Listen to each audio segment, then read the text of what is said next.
और विशाल संख्या में पधारे हुए मेरे प्यारे किसान भाइयों और बहनों,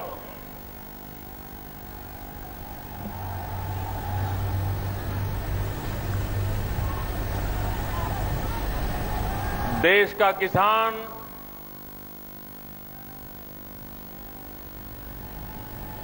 एक प्रकार से श्रम का देवता है। देश का किसान जन जन का पोषक है। देश का किसान अन्नदाता है। ऐसे सभी किसानों को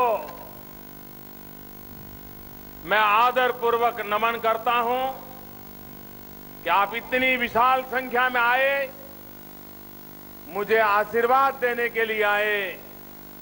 मैं आपका बहुत बहुत आभार व्यक्त करता हूं।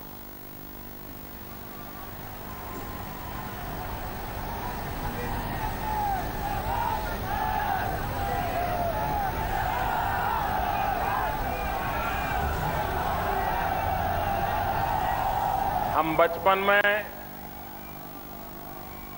कभी बरेली तो नहीं आए थे, लेकिन सुनते जरूर थे कि कोई झुमका गिरा था।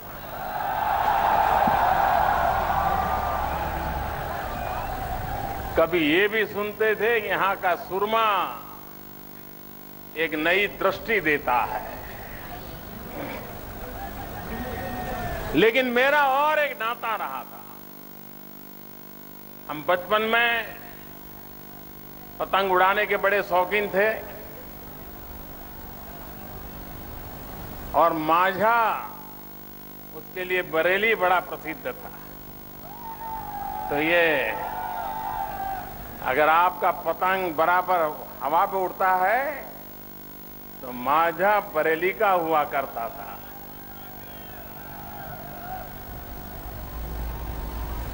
भाइयों बहनों,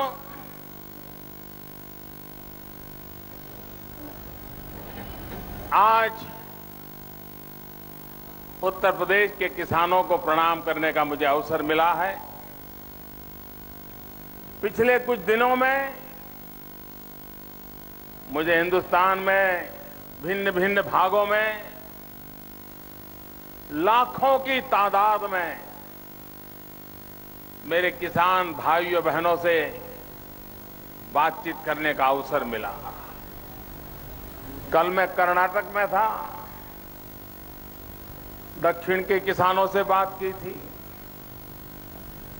उसके कुछ दिन पहले उड़ीसा में था, पूर्व के किसानों से बात की थी। फिर मध्य प्रदेश गया था, मध्य भारत के किसानों से बात की थी।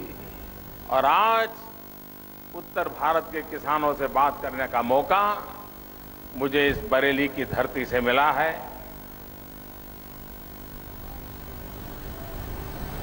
कोई कल्पना कर सकता है कि दूर दूर तक चुनाव का नामो निशान न हो,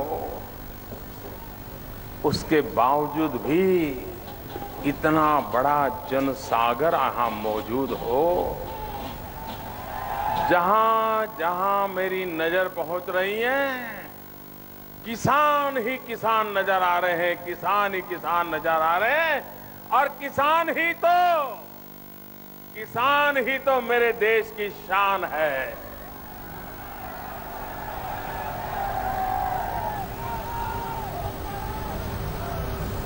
भाइयों बहनों, आज किसान के सामने अनेक चुनौतियां हैं। परिवार बढ़ता जा रहा है, जमीन के छोटे छोटे टुकड़े होते जा रहे हैं,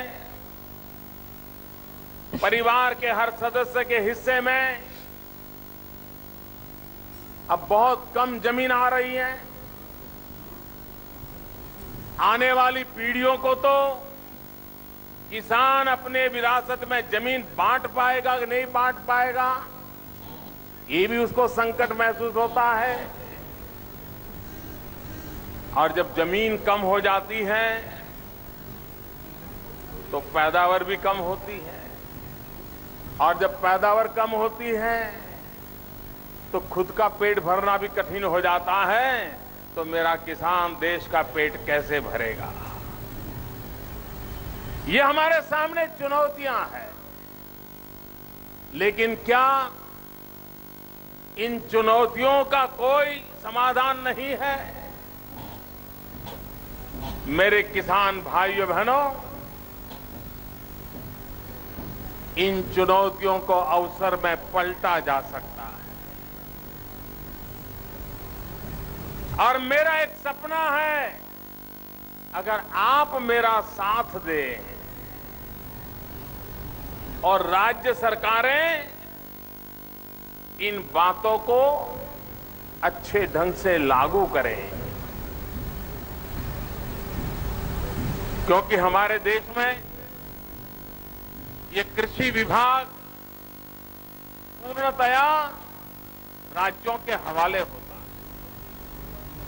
आप पूरे हिंदुस्तान का मानचित्र देख लीजिए, जहां जहां राज्य सरकारें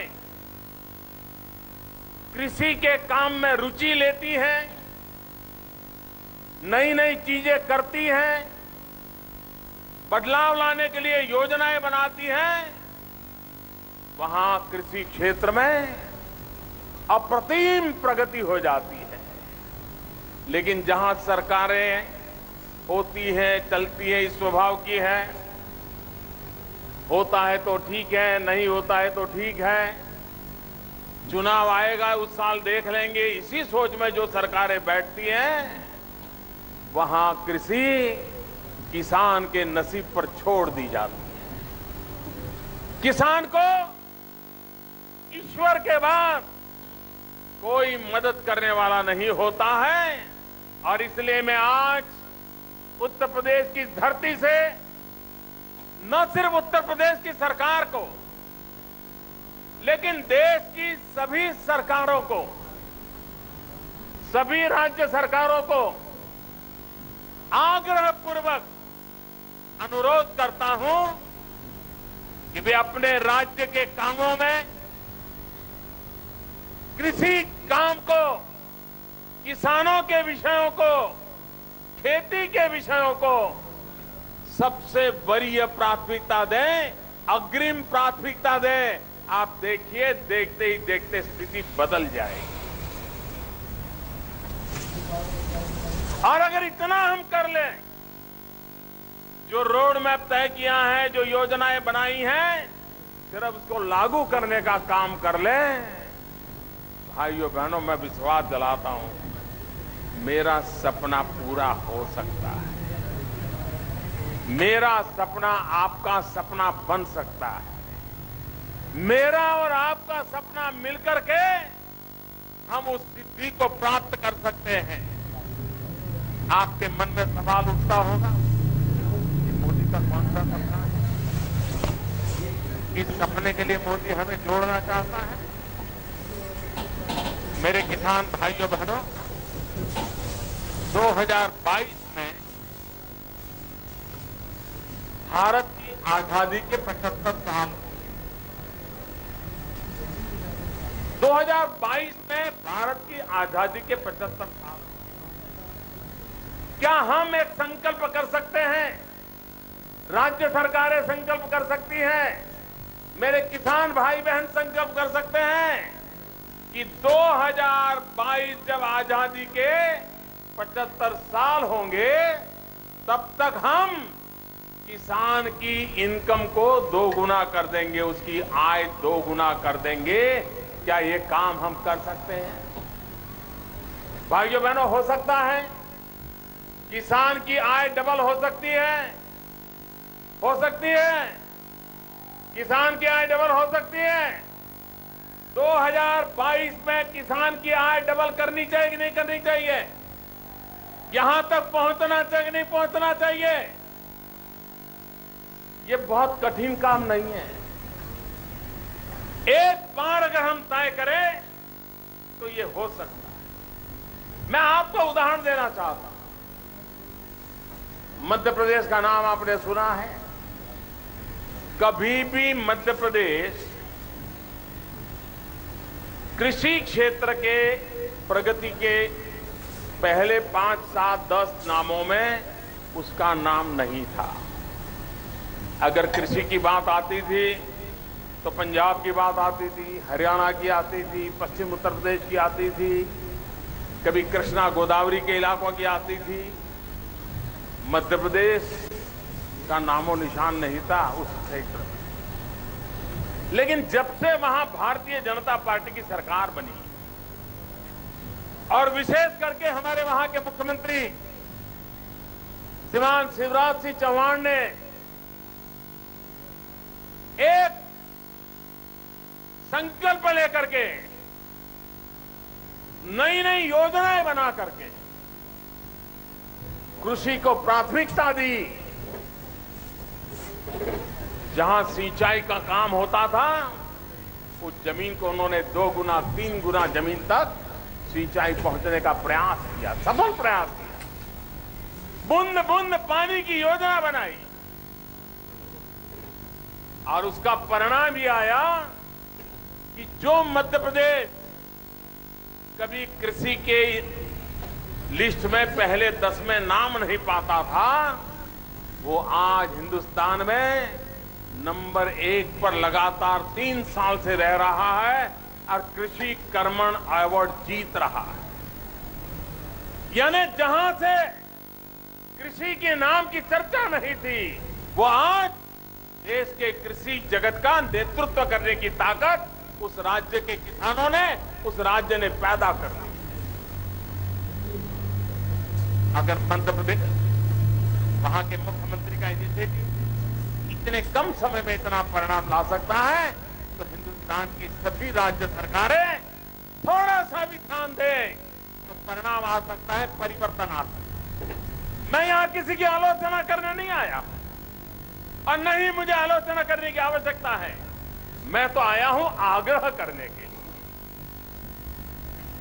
और भारत सरकार ऐसी योजनाओं को सफल करने के लिए कंधे से कंधा मिलाकर चलने के लिए तैयार है, योजनाओं को लागू करने के लिए तैयार है। भाइयों बहनों, देश की आर्थिक विकास के लिए हमें 3 बातों पर बल देना बहुत आवश्यक है। एक पिलर का टैंक ये आज के जमाने में चल नहीं सकता है। हमने 3 पिलर पर हमारी विकास की आर्थिक संरचना करना जरूरी है। ये 3 हिस्से कौन से हैं? पूरी अर्थरचना में 1/3 हिस्सा एग्रीकल्चर का, कृषि का, 1/3 हिस्सा मैन्युफैक्चरिंग का, उद्योगों का, 1/3 हिस्सा सर्विस सेक्टर का। आज आप गांव में जाइए, किसी भी किसान को पूछिए, 100 एकड़ भूमि हो, नदी के पास हो, बारिश के इंतजार की जरूरत ना हो, उपजाऊ भूमि हो, और उस किसान को जाके पूछोगे भाई आपके 4 बेटे हैं, बताइए आगे क्या सोचा है इन बेटों के लिए। 100 एकड़ भूमि हो, नदी के पास हो, उपजाऊ धरा हो, फिर भी वो किसान कहता है ये जो छोटे वाला बेटा है ना, उसको तो मैं किसानी करवाऊंगा, लेकिन इन 3 बच्चों को तो पढ़ लिख करके शहर में कहीं नौकरी के लिए भेज दूंगा। किसी भी किसान को पूछिए, वो अपने 3 बेटे होंगे, 4 बेटे होंगे, अब एक बेटे को ही किसानी में रखना चाहता है, बाकी सब बेटों को किसानी से बाहर निकाल करके भले शिक्षक की नौकरी मिल जाए, भले ड्राइवर की नौकरी मिल जाए, भले कहीं पुलिस वाला बन जाए, कहीं शहर के कारखाने में नौकरी लग जाए, लेकिन किसान माँ बाप चाहता है कि अब बेटा घर से कहीं बाहर जाए। क्यों? क्योंकि उसे पता है कि अब परिवार अकेली कृषि पर चलने वाला नहीं है। भाइयों बहनों, ये किसान के बेटे अगर खेती छोड़ करके रोजगार के लिए जाएंगे तो कहां जाएंगे? अगर उद्योग नहीं लगेंगे, रोजगार तैयार नहीं होंगे, रोजगार के अवसर उपलब्ध नहीं होंगे, तो इन मेरे किसान के बेटों का क्या होगा? और इसलिए किसान परिवारों की भलाई के लिए उद्योगों की भी आवश्यकता है। सेवा क्षेत्र, न इतने उद्योग लग सकते हैं, न इतने लोगों को एक जगह पर रोजगार मिल सकता है। सेवा क्षेत्र ऐसा है जहां ढेर सारी संभावना है रोजगार की। अगर हमारे देश का टूरिज्म ले ले, टूरिज्म सेवा के इतने क्षेत्र खोल सकता है। अगर हम टूरिज्म को बढ़ावा दें, मेरे किसान के बेटे को कहीं न कहीं काम मिल सकता है, रोजगार मिल सकता है। लेकिन भाइयों बहनों, जो 1/3 हिस्सा है किसानी का, उसको हम कैसे आगे बढ़ाएं? मैं मेरे किसान भाइयों से आग्रह करता हूं कि अब हम जब खेती करते हैं ना, उसको भी 3 हिस्सों में बांटने की आवश्यकता है। खेती को भी 3 हिस्सों में बांटने की आवश्यकता है। 1/3 जो हम परंपरागत खेती करते हैं, धान की खेती करते होंगे, गन्ने की खेती करते होंगे, दलहन की करते होंगे, तिलहन की करते होंगे, जो भी करते हो, 1/3। 1/3 हमारी जमीन जहां है, उस जमीन की सीमा जहां पूरी होती है, दूसरे के खेत को लगती है, उस जमीन को हम बर्बाद कर देते हैं। उधर वाले की 1 मीटर जमीन खराब होती है, हमारे वाली 1 मीटर जमीन खराब होती है, बीच में हम बाड़ लगा देते हैं और वो जमीन उपजाऊ नहीं होती है। क्या हम हमारी सीमा पर वृक्ष की खेती कर सकते हैं? आज हिंदुस्तान को घर बनाने के लिए, फर्नीचर बनाने के लिए टिम्बर विदेशों से लाना पड़ता है, इंपोर्ट करना पड़ता है, आयात करना पड़ता है। अगर हम हमारे किसान अपनी जमीन के आखिरी छोर पर अगर इस टिम्बर की खेती करे, वृक्षों की खेती करे, 15-20 साल में वो पेड़ तैयार हो जाएंगे। घर में बेटी पैदा हुई हो और अगर आपने ये पेड़ लगा दिया, तो बेटी की शादी करने की जब नौबत आएगी तो 30-40 लाख रुपए में एक पेड़ बिकेगा, बेटी की शादी। और कभी कोई भी आपदा आ जाए, किसान को कभी कोई दिक्कत नहीं आएगी। तीसरा हिस्सा पशुपालन। हमने हमारी खेती के काम को 3 हिस्सों में बांट करके चलाना चाहिए। पशुपालन होगा, पोल्ट्री फार्म होगा, मधुमक्खी के छत्ते होंगे, मत्स्य उद्योग की संभावना हो तो वो होगा। अगर ये चीजें हम खेती के साथ जोड़ दें तो 1/3 परंपरागत खेती, 1/3 पेड़ों की खेती और 1/3 पशुपालन, हमारी ये मेहनत ऐसा रंग लाएगी कि हमारी इनकम डबल हो जाएगी। और कभी परमात्मा रूठ जाए तो भी कभी हमें भूखे मरने की नौबत नहीं आएगी। और इसलिए मेरे भाइयों बहनों, मैं आज आपसे आग्रह करने आया हूं। और पिछले 1 साल से, 1.5 साल से जब से ये सरकार बनी है, हमने कृषि को वैज्ञानिक तौर तरीके से आगे बढ़ाने की दिशा में एक के बाद एक कदम उठाए हैं और उसके परिणाम भी नजर आए हैं। आज दुनिया में मधु की मांग है, दवाइयों में मधु का भरपूर उपयोग है, शहद का। हमारी किसान माताएं बहनें अपने खेत में आराम से हमारे गांव की गरीब विमेन सेल्फ हेल्प ग्रुप आराम से शहद का काम कर सकते हैं और शहद का बहुत बड़ा मार्केट मिल सकता है। पोल्ट्री फार्म, अंडे, भाइयों बहनों, आपको जानकर के खुशी होगी कि गत वर्ष हमारे देश में आजादी के बाद सबसे ज्यादा अंडे का व्यापार हुआ है, सबसे ज्यादा अंडे की पैदावार हुई और हमारे गांव के लोगों को उसकी आय पहुंची है। इतना ही नहीं, दूध का उत्पादन भी कभी हमारे देश में 2013-14 की बात बताता हूं, मेरी सरकार आने के पहले हमारे देश में दूध का उत्पादन होता था 1375 लाख टन। भाइयों बहनों, इतने कम समय में, आजादी के बाद कभी इतने कम समय इतना बड़ा रिकॉर्ड नहीं टूटा है।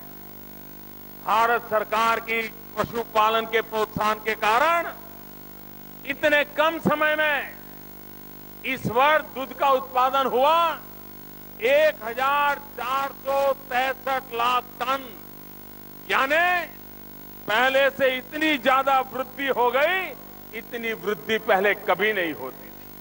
ये पैसा किसके पास गया? मेरे किसान के पास गया, उसके घर में गया पैसा। भाइयों बहनों, हमारी कोशिश है कि हमारे देश में कृषि को भी मजबूती देने की जरूरत है। सिर्फ किसान के जेब में रुपये डालने से बात बनने वाली नहीं है। हमने किसान को ताकतवर बनाना पड़ेगा, हमें हमारी खेती को ताकतवर बनाना पड़ेगा। और किसान को क्या चाहिए? अगर किसान को पानी मिल जाए तो मिट्टी में से सोना पैदा करने की ताकत रखता है। मैं कभी कभी बुंदेलखंड की हालत देखता हूं, मुझे चिंता होती है। जिस बुंदेलखंड में 5-5 नदियां हो लेकिन पीने तक का पानी उपलब्ध न हो, तब मुझे शर्म आती है कि हमने देश कैसे चलाया है। पानी का प्रबंधन, इसकी तरफ हमने दुर्लक्ष्य किया है। इस सरकार ने वाटर मैनेजमेंट, पानी के प्रबंधन को प्राथमिकता दी है। अगर एक बार पानी का प्रबंधन ठीक से कर लें तो हमारे किसानों की आधे से ज्यादा समस्याएं अपने आप सुलझ जाएंगी। आज उसकी मुसीबत का कारण वो परमात्मा पर निर्भर है। बारिश आई तो ठीक, बारिश नहीं आई तो मुसीबत। अगर उसको पानी पहुंचाने का प्रबंध हो तो उसी जमीन में से वो सोना पैदा कर सकता है और सुख चैन की जिंदगी जी सकता है।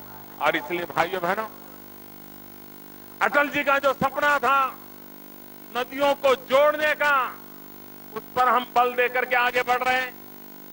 क्योंकि नदियां एक तरफ बाढ़ आती है तो फसल बर्बाद करती हैं, गांव के गांव बर्बाद कर देती हैं, जमीन को लेकर के चली जाती है।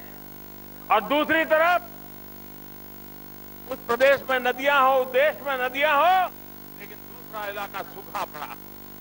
अगर हम नदियों का पानी इकट्ठा करें, समान रूप से सब जगह पे वितरित करने की व्यवस्था करें, तो बाढ़ से भी बचेंगे और सूखे से भी बचेंगे। और उसलिए उस तरफ हम काम कर रहे हैं। और इसलिए हमने योजना बनाई है, प्रधानमंत्री कृषि सिंचाई योजना। पहली बार देश में किसानों के लिए, एग्रीकल्चर इंफ्रास्ट्रक्चर के लिए बल दिया जा रहा है। 50,000 करोड़ रुपयों की लागत से हिंदुस्तान में प्रधानमंत्री कृषि सिंचाई योजना लागू करने का एक बीड़ा उठाया है। हमारे देश में मनरेगा की बातें बहुत होती हैं। पहले मनरेगा का क्या हुआ भगवान जाने। आपके गांव में भी मनरेगा के पैसे आए होंगे, लोगों की जेब में गए होंगे, लेकिन गांव में पूछो भाई क्या हुआ तो कुछ नजर नहीं आता है। हमने आग्रह किया है, क्योंकि मनरेगा के पैसे भी राज्य सरकारों की योजना से खर्च होते हैं। उसका पूरा कारोबार राज्य सरकारों के हाथ में है। हमने उनको समझाया है कि मनरेगा के पैसों से गांव-गांव पानी को प्राथमिकता दो, बूंद बूंद पानी को रोकने की व्यवस्था करो, तालाब गहरे करने की बात करो, नहरें हैं तो उसकी सफाई का काम करो। नहर के आखिरी छोर में जहां पानी पहुंचता नहीं है, उस किसान को पानी पहुंचाने के लिए ये मनरेगा के पैसों को लगाओ। कुछ राज्यों ने इस काम को करना शुरू किया है। मैं चाहूंगा कि और राज्य भी मनरेगा का एक एक पाई का उपयोग किसान की भलाई के लिए करें, खेती की भलाई के लिए, पानी की व्यवस्था के लिए करें, एक एक बूंद पानी को बचाने के लिए काम करें। आप देखिए, देखते ही देखते स्थिति बदल जाएगी। और हम भी संकल्प करें, गांव का पानी गांव में रहे, सीमा का पानी सीम में रहे। हमारे यहां का बारिश का पानी कहीं जाने नहीं देंगे। और कुछ नहीं है तो एक छोटा काम कर दीजिए मेरे नौजवानों। गांव में बारिश के समय पानी जहां बहता हो, वहां पर सीमेंट के खाली बोरे हो, फर्टिलाइजर के खाली बोरे हो, उसमें मिट्टी और पत्थर भर के लगा दो। एक छोटा सा डैम बन जाएगा। 3 दिन 4 दिन पानी रुक जाएगा, पानी जमीन में चला जाएगा, तो सभी कुओं में पानी ऊपर आना शुरू हो जाएगा। साल भर का आपका समस्या का समाधान हो जाएगा। छोटे छोटे काम ये मनरेगा के द्वारा हो सकते हैं, नौजवानों की जागरूकता के द्वारा हो सकते हैं, और उस पर हम बल दे रहे हैं। जितनी जरूरत जल की है, उतनी ही चिंता जमीन की करने की आवश्यकता है। जल की भी चिंता हो, जमीन की भी चिंता हो। आज हमने ही गलतियों के कारण, किसी न किसी कारण, अपनी इस धरती माता को बर्बाद कर दिया है। जमीन को बर्बाद कर दिया, उसकी तबीयत खराब कर दी है। आवश्यकता के अधिक दवाइयां डाल दी, आवश्यकता से अधिक केमिकल फर्टिलाइजर डाल दिया। बगल वाले ने पीला पाउडर डाला तो मैंने भी डाल दिया। बगल वाला लाल डिब्बे वाली दवाई डाल रहा है तो मैंने भी डाल दी। बिना समझे अनाप शनाप रुपये भी खर्च किए, और ये धरती माता बेचारी चुपचाप सहन करती रही। वो बोलती नहीं थी, रोती भी नहीं थी, उसके चीखने की आवाज भी नहीं आती थी। लेकिन जब अन्न के भंडार खाली होने लगे, तब पता चला कि हमने हमारी धरती मां पर कितना अत्याचार किया है। भाइयों बहनों, हम किसान के बेटे हैं, हमें धरती मां पर अत्याचार करने का कोई हक नहीं बनता है। ये केमिकल फर्टिलाइजर, ये अनाप शनाप दवाइयां, ये हमारी धरती मां की तबीयत खराब कर रही है। अरे हमारा कोई रिश्तेदार भी ज्यादा दवाई लेता है तो हम कहते हैं, अरे भाई इतनी दवाई क्यों खाते हो, ये दवाई तुम्हें बीमार कर देगी। अरे घर में छोटा बच्चा बीमार हो तो घर के सब कहते हैं, भाई ठहरो, इतनी दवाइयां मत दो, कोई और रास्ता खोजो, बच्चे को कहीं दवाई के कारण मौत ना आ जाए। भाइयों बहनों, जैसा घर में बच्चे का हाल है, जैसे मनुष्य शरीर का हाल है, वैसा ही ये भारत माता, ये धरती माता का भी हाल है। और इसलिए उसकी तबीयत की चिंता इतनी ही करनी चाहिए जितनी कि हम अपने घर में बुजुर्गों की करते हैं। और इसके लिए सरकार ने सॉइल हेल्थ कार्ड, ये एक बहुत बड़ी योजना बनाई है। अगर आजकल आप बीमार हो जाते हैं और बीमार होकर के डॉक्टर के पास जाते हैं तो डॉक्टर कहता है, ऐसा करो भाई, पहले लेबोरेटरी में जाओ, अपने ब्लड का टेस्ट करा के ले आओ, पेशाब का टेस्ट करा के ले आओ, उसका रिपोर्ट लाओ, बाद में देखेंगे बीमारी क्या है। भाइयों बहनों, शरीर की बीमारी का भी पता चलता है जब लेबोरेटरी में हम टेस्ट करवाते हैं। जमीन की बीमारी का भी पता चलता है जब हम जमीन का लेबोरेटरी में टेस्ट करवाएं, मिट्टी का लेबोरेटरी में टेस्ट करवाएं, और हम हेल्थ कार्ड लें। मैं आप सबसे आग्रह करता हूं कि हम हेल्थ कार्ड लेकर के अपनी जमीन की तबीयत की चिंता करें। और जो बात उसने कही हो वो करें। अगर लेबोरेटरी वाला कहता है कि आपको डायबिटीज है, तो हम अपने खाने की आदत बदल देते हैं, मीठा खाना बंद करते हैं, चलना शुरू करते हैं। उसी प्रकार से कोई कहे कि आपकी जमीन में ये बीमारी है तो ये मत खिलाओ, ये मत डालो। भाइयों बहनों, ये सॉइल हेल्थ कार्ड हम आज हिंदुस्तान के एक एक किसान को पहुंचाना चाहते हैं। बहुत बड़ी मात्रा में हमारे राधा मोहन सिंह जी ने ये अभियान चलाया है और ये अभियान आने वाले दिनों में हमारी जमीन की रक्षा करेगा। तीसरी महत्वपूर्ण बात होती है बीज। भाइयों बहनों, हम जानते हैं बाजार में बीज कितने प्रकार के मिलते हैं, कितने नकली बीज मिलते हैं। किसान बेचारा बोता है, बड़ी आशा के साथ बोता है और सीजन पूरी होती है तो देखता है कुछ नहीं निकला, बर्बाद हो जाता है। बीज के पैसे गए, इतना ही नहीं पूरा साल बर्बाद हो जाता है। सरकार ने कठोरता बरती है। सरकार की जितनी संस्थाएं हैं वो उत्तम से उत्तम बीज कैसे पहुंचाए, बाजार में जो बीज आते हैं उसका सही तरीके से परीक्षण कैसे हो और सर्टिफाइड बीज किसान तक कैसे पहुंचे और सस्ते में कैसे पहुंचे, उस पर सरकार बल दे रही है। भाइयों बहनों, किसान को चाहिए यूरिया। मैं जब प्रधानमंत्री बना तो मैं देख रहा था कि मुझे शुरू में जितनी चिट्ठियां आती थी ज्यादातर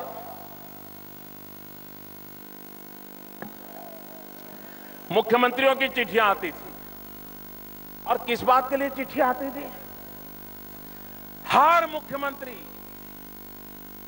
हमारे यूरिया की जरूरत है, भारत सरकार यूरिया दे, भारत सरकार यूरिया दे, यही बातें होती थी। भाइयों बहनों, यही काम चल रहा था।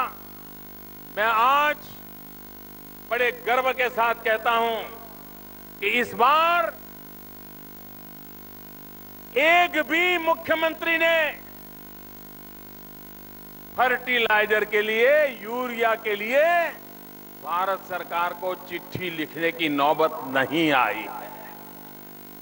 एक भी नौबत नहीं आई है। भाइयों बहनों, इतना ही नहीं, मुझे खास करके हमारे कई एमपी मिलते हैं उत्तर प्रदेश के और राज्यों के। वो कहते हैं साहब, पहले तो हमारे यहां यूरिया लेने के लिए खेत छोड़ करके कतार में खड़ा रहना पड़ता था और कभी कभी तो इतनी भीड़ भाड़ हो जाती थी, यूरिया आता नहीं था तो हमारे यहां पुलिस आकर के लाठीचार्ज चलाती थी। भाइयों बहनों, आप सब साक्षी हैं, पिछली बार कहीं पर भी यूरिया को लेकर के लाठीचार्ज नहीं हुआ है, किसानों को कतार में नहीं खड़ा रहना पड़ा है, कहीं यूरिया की काले बाजारी नहीं होने दी। पहले क्या होता था? यूरिया आता था और यूरिया केमिकल के कारखानों में चला जाता था। सस्ते में यूरिया आता था, उन सस्तों में से आते हुए यूरिया का उपयोग इस काम के लिए होता था। भाइयों बहनों, इस सरकार ने एक बहुत बड़ा कदम उठाया, यूरिया का नीम कोटिंग करने का काम उठाया। यूरिया का नीम कोटिंग, और उसके कारण किसानों को बहुत बड़ा फायदा होगा। यूरिया का नीम कोटिंग करने में सरकारी खजाने से पैसा जा रहा है, लेकिन उसके कारण अगर आप अपने खेत में 10 किलो यूरिया उपयोग करते हो, अगर नीम कोटिंग वाला यूरिया है तो 7 किलो से वो काम चल जाता है। 3 किलो यूरिया कम डालने से आपका काम बन जाता है। 20 किलो डालते हैं तो 14 किलो डालने की जरूरत है। 30 किलो डालते हैं तो 21 किलो से काम चल जाएगा। और इसलिए भाइयों बहनों, देश की सरकार ने नीम कोटिंग का बड़ा काम किया, 100% नीम कोटिंग किया। नीम कोटिंग के कारण 2 और फायदे हुए। गांव की गरीब महिलाओं को नीम की जो फली है वो इकट्ठी करने का रोजगार मिल गया, उसका बाजार बढ़ गया, उसका बाजार में बिक्री होने लग गई। गरीब माताएं बहनें कमाना शुरू कर दिया। उसी प्रकार से तीसरा एक काम हुआ, वो तीसरा एक काम हुआ कि जो केमिकल के लिए फर्टिलाइजर चला जाता था वो बंद हो गया और उसका परिणाम ये आया कि आज यूरिया की कालेबाजारी बंद हो गई। भाइयों बहनों, एक के बाद एक कदम हम उठाते चले जा रहे हैं। अब किसान फसल पैदा करता है, पानी मिले, जमीन अच्छी हो, बीज अच्छा मिले, खाद अच्छा मिल जाए, फसल पैदा हो। लेकिन अगर बारिश आ गई, ओले गिर गए तो किसान का क्या होगा? वो तो तबाह हो जाएगा। और इसलिए किसान को एक सुरक्षा कवच चाहिए, किसान को एक रक्षा कवच चाहिए, और उस रक्षा कवच के लिए हमने प्रधानमंत्री फसल बीमा योजना लागू की। ये प्रधानमंत्री फसल बीमा योजना किसान को एक सुरक्षा कवच दे रहा है। और ये पहले की फसल बीमा योजना से आज तक की किसी भी योजना से ये उत्तम से उत्तम योजना हमने बनाई है। भाइयों बहनों, मैं आग्रह से कहना चाहूंगा, मैं किसान भाइयों, प्रधानमंत्री फसल बीमा योजना का लाभ हमारे सभी किसान ले, ये मैं आग्रह कर रहा हूं। आज इतनी फसल बीमा योजनाएं आई, अगर गांव में 100 किसान है तो 20 से ज्यादा फसल बीमा योजना नहीं लेते हैं। भाइयों बहनों, हमने 100 में से कोशिश करनी चाहिए कम से कम 50 किसान फसल बीमा लें, ये कर सकते हैं। और ये फसल बीमा ऐसी है कि जिसमें अगर आप ज्यादा फसल बीमा लेंगे तो दिल्ली सरकार के खजाने से ज्यादा रुपया जाएगा। मैं किसानों को कहता हूं, भले दिल्ली सरकार के खजाने से रुपया जाए, लेकिन फिर भी मैं आग्रह करता हूं कि आप फसल बीमा जरूर लीजिए। इस फसल बीमा में बहुत फर्क है। पहले फसल बीमा तो ऐसी हुई, ये गोरखपुर इलाका, ये बुंदेलखंड इलाका, वहां पर फसल बीमा के जो प्रीमियम भरने पड़े मक्के के लिए, कहीं 14%, कहीं 17%, किसान बेचारा कहां भरेगा? भाइयों बहनों, अब वो फसल बीमा योजना हम लाए हैं कि जिसमें 90% से ज्यादा रकम ये दिल्ली की सरकार देगी। आपको तो मामूली रकम देनी है, मामूली। खरीफ के लिए 2%, रबी के लिए 1.5%। पहले भांति भांति के थे, आज पूरे हिंदुस्तान के लिए एक सीजन के लिए एक दाम। तीसरी बात, पहले पूरे जिले में अगर अकाल पड़े तब जाकर के माना जाता था।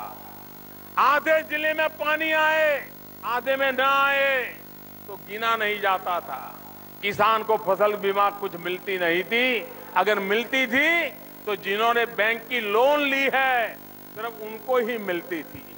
भाइयों बहनों, ये बीमा योजना ऐसी है कि आपके खेत में अगर ओले गिर गए, आपके खेत में जल भराव हो गया, आपके खेत में भूस्खलन हो गया, तो भी आप अकेले किसान नुकसान हुआ होगा तो भी फसल बीमा मिलेगी, पड़ोस वाले को नुकसान नहीं हुआ होगा तो भी आपको मिलेगी।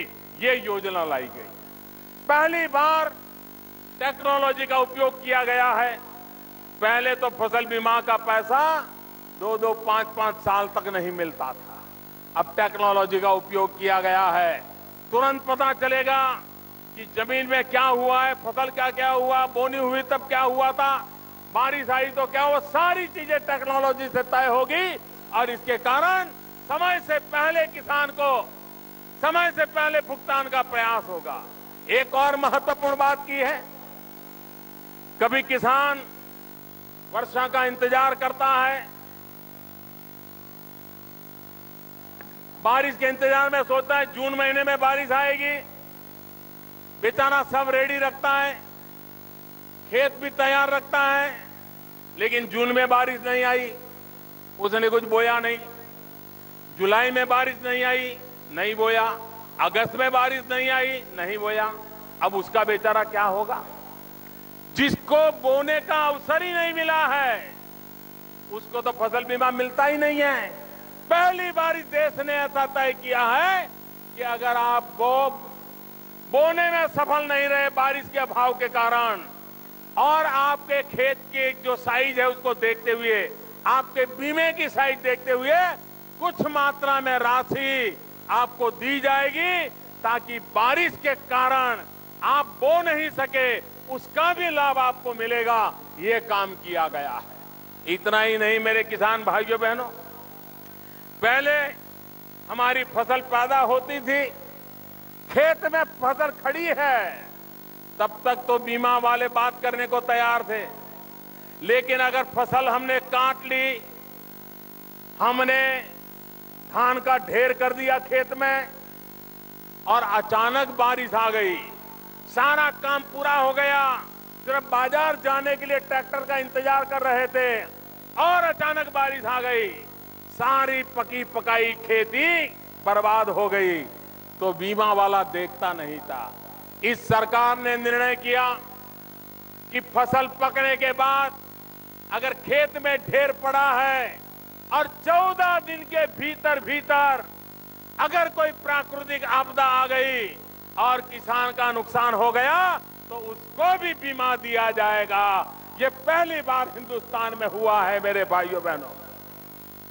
और इसलिए मैं आज आपसे आग्रह करने आया हूं कि प्रधानमंत्री फसल बीमा योजना जो पहली बार देश के किसानों के लिए एक गारंटी लेकर के आई है, एक रक्षा कवच लेकर के आई है, एक नया विश्वास लेकर के आई है, भारत के किसान का भाग्य बदलने के लिए आई है। मैं आपसे आग्रह करने आया हूं, आप एक काम करिए, मेरा गांव-गांव लोगों को समझाइए, फसल बीमा योजना, प्रधानमंत्री फसल बीमा योजना ले, जितने ज्यादा लोग लेंगे खर्चा भारत सरकार को होगा, फिर भी मुझे करना है, किसान के लिए करना है, किसान की भलाई के लिए करना है। भाइयों बहनों, एग्रीकल्चर मार्केट के लिए भी हम एक ई प्लेटफॉर्म तैयार कर रहे हैं। 14 अप्रैल बाबा साहब आंबेडकर के जन्म जयंती पर ये ई प्लेटफॉर्म लॉन्च कर दिया जाएगा, जिसके कारण किसान अपने गांव में बैठ करके अपने मोबाइल फोन से तय कर सकेगा कि किस मंडी में हिंदुस्तान में सबसे ज्यादा दाम है और वो अपने मोबाइल फोन से उसको सिखाया जाएगा, वो उस मंडी में अपना माल बेचने का निर्णय कर सकता है, उसको जहां ज्यादा पैसा मिलता है वहां माल बेच सके। ये किसानों के लिए सुविधा करने के लिए एक ई प्लेटफॉर्म, एक नेशनल एग्रीकल्चर मार्केट खड़ा करने की दिशा में हम काम रहे। भाइयों बहनों, कृषि जगत में क्रांतिकारी परिवर्तन का काम चल रहा है। मैं आप सबसे आग्रह करने आया हूं, आइए, ये किसान हमारे देश की शान है। 2022 में किसान की आय दोगुना करने के लिए एक के बाद एक कदमों को उठाएं। राज्य सरकारें भी इस काम को पूरा करने के लिए पूरी शक्ति से काम में जुटे, बहुत बड़ा परिवर्तन आएगा। मैं फिर एक बार आपके स्वागत सम्मान के लिए आपका हृदय से अभिनंदन करता हूं, आभार व्यक्त करता हूं। बहुत बहुत धन्यवाद।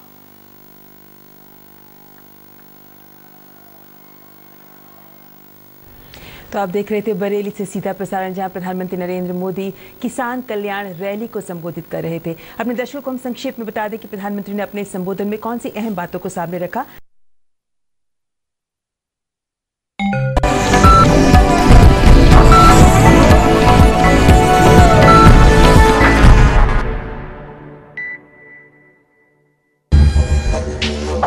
साल के 365 दिन, हर दिन का नया आगाज, नए दिन की नई आवाज, आवाज बदलती दुनिया की।